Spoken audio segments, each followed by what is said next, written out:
All right, hello everyone. Welcome back. Welcome back for another new league, new abilities, new everything. It's going to be sick. Probably one of the more important things and more exciting things for this new league is going to be the new wand mechanics. Obviously the tree stuff is going to be pretty exciting for every build, but personally, I'm kind of excited to see what shenanigans we can kind of pull out with this new wand skill and what we can do with the new wand skill support as it is Spellslinger. It should be pretty exciting. There's lots of testing, lots of different things we can do. You get kind of like a free poet's pen. You saw you're able to lightning warp there. Who knows? You could add like an arc in there if you want like a little more clear, or maybe you want some like ball lightnings, like they're showing here. Who knows? We're just going to have to play with it, and we're just going to have to see what is fun. So let's kind of go over some of the mechanics of Kinetic Bolt. So you see here, you're going to fire one primary projectile, which is right here. That is going to fork after a short distance into two secondary projectiles. Now, when these hit a predetermined distance, or when they hit an enemy, saw this one fork and this one hit the enemy, they're going to fork again. Every time it hits an enemy, it's going to fork, or after it gets a certain distance, you can see this one beginning to fork. They're going to be forking, and you get 5 forks total at the start, which is pretty nice.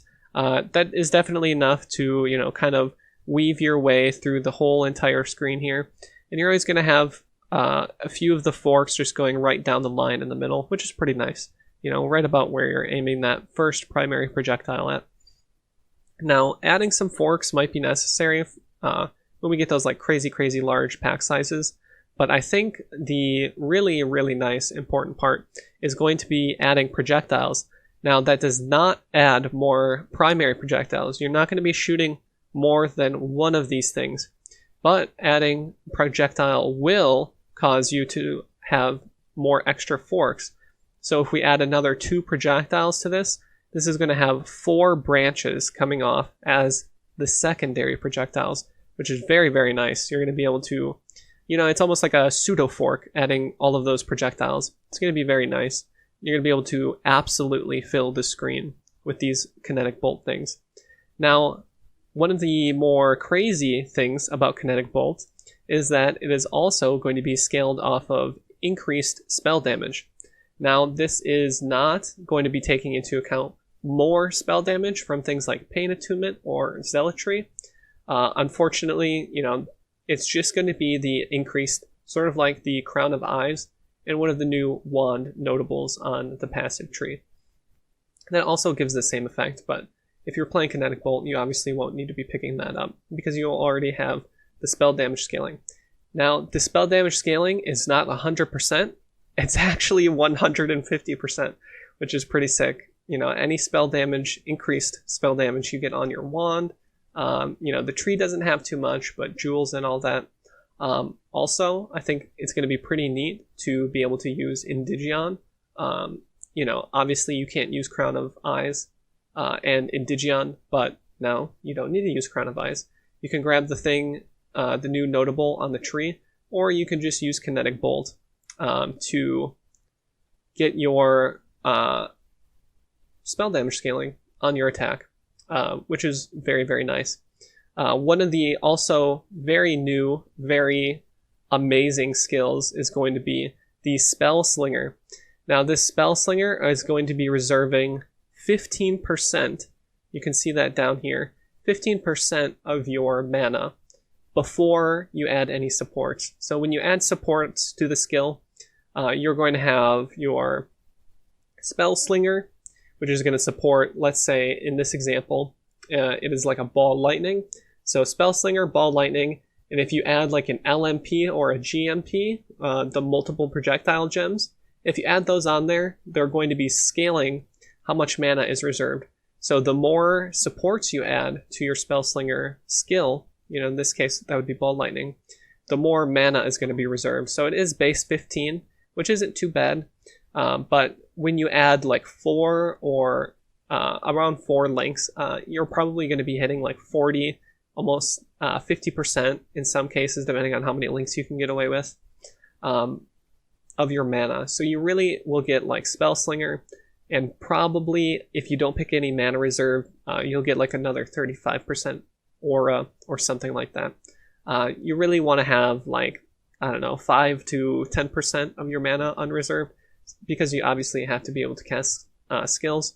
Especially if you're using Indigion, you're not really going to be able to have a small mana pool like you normally would with many other attack skills, because that helmet is going to be, obviously increasing your mana cost. The more you use mana attacks or spells, the more they are going to be increasing recently, which is the last 4 seconds. So you're going to want a pretty big buffer of mana so that you're not running out and just sitting there doing nothing.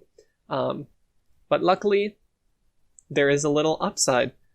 Since, every trigger skill, it is obviously taking a support away from Ball Lightning or Arc, whatever you prefer to link with it.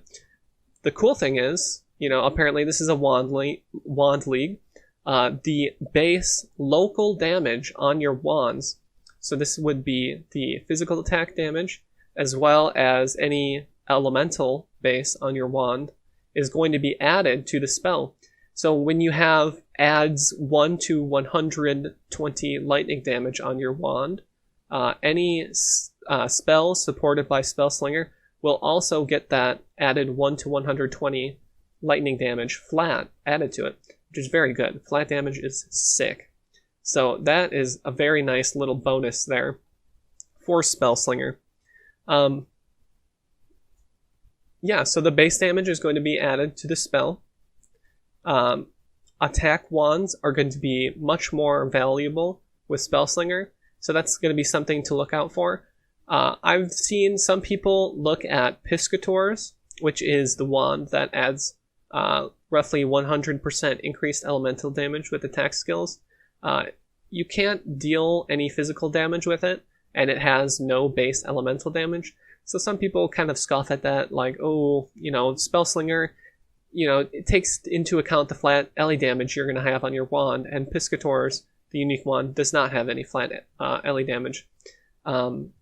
Still, getting 100% increased elemental damage is very good, especially at the league start. It's hard to find 100% increased damage on one item like that anywhere else. And the amount of flat damage you'd have to find on some random rare wand is going to be like way too difficult for the average player.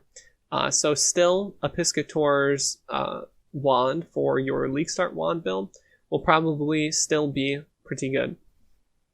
Alright, so they also buffed the damage on a few of the unique wands for leveling, but also for early mapping. So we're going to have to see how much they buff that. Maybe some of them will be nice little niche picks before you get like a really good rare wand or something. But obviously, this looks really fun, especially this lightning warp here. The person who is doing these videos, they probably haven't been playing this build like very much. It's some guy who's just like testing these skills and he's trying to video record them. So he doesn't have the utmost control in it. Us more experienced PoE players will be able to have a little more control of the character and have a lot better clear speed with it. So I'm kind of excited to have that free, almost Poet's Pen, plus a little bit extra something for you, with all the damage scaling off of your wand you can get with Spellslinger. I think Kinetic Bolt is going to be a pretty good clear skill.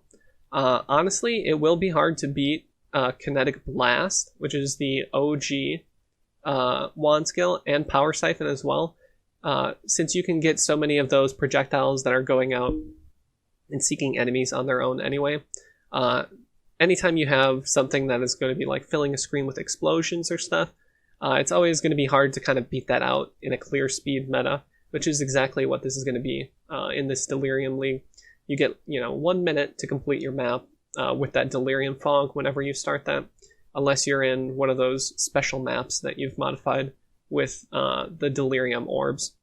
So really, you're going to be wanting to get to the map boss or clear most of the map as fast as you can. They have said it'll be about a minute or 1 minute exactly. So you're going to be wanting to perform as little skills as possible, or in this case, you're going to be wanting to move while you're performing your skills, which is what makes this nice little Spellslinger thing very nice. Just as like a little bonus almost every time you're performing your attack. You're triggering, the lightning warp. It does start at 0.5 second trigger time. So you'll see, we'll skip ahead right here. You can see down here the wave of conviction and now the lightning warp. You can kind of see it go on cooldown like a little clock. It goes back. That will go down with gem levels from 0.5 seconds and also from cooldown recovery speed, which you can get on belts, boots, and other items. So it'll be interesting to see, how low we can get that and how fun exactly, how much fun we can have with this new skill support. Kinetic Bolt should be really good, but, if Kinetic Bolt isn't that good, you can always switch to Kinetic Blast and have that new notable, which scales your wand attack damage off of increased spell damage as well. So you're not going to be losing too much out if you start as Kinetic Bolt and find that Kinetic Blast is just a little bit better. You'll just have to go pick up that notable, or heck, maybe you'll even just ignore it completely and only use the new Spellslinger support.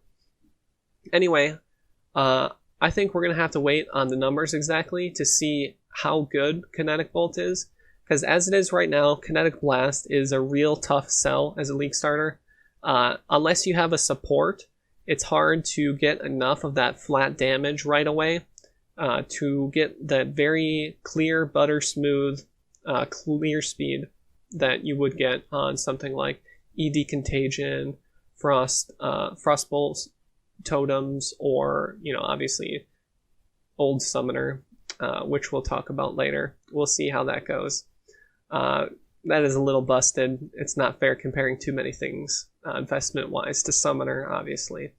But wands are a difficult start. You pretty much need to pick up Piscators.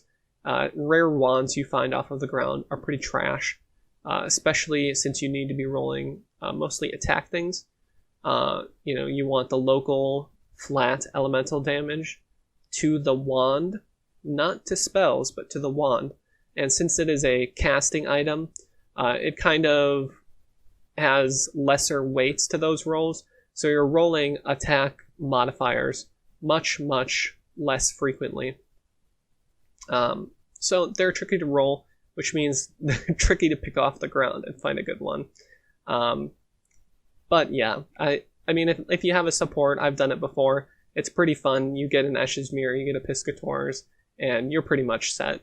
Then you just zoom through the maps. But not everybody has, some guy to follow them around with a few auras on. So most likely as a League start, you should probably choose something else, which I will give a few very good recommendations that I will test myself later on. But as a second character, as a third character, I think this is going to be very, very fun, especially with the new Spellslinger stuff. Kinetic Blast or Kinetic Bolt alone is pretty cool, but with Spellslinger, it's going to be very fun. All the cheeky little things you can do with it. Anyway, I don't want to take your guys' time too much. This is just like a nice little thing to go over. I think it's going to be fun. I think you guys are going to have fun with it. Anyway, I'll catch you later. Peace out.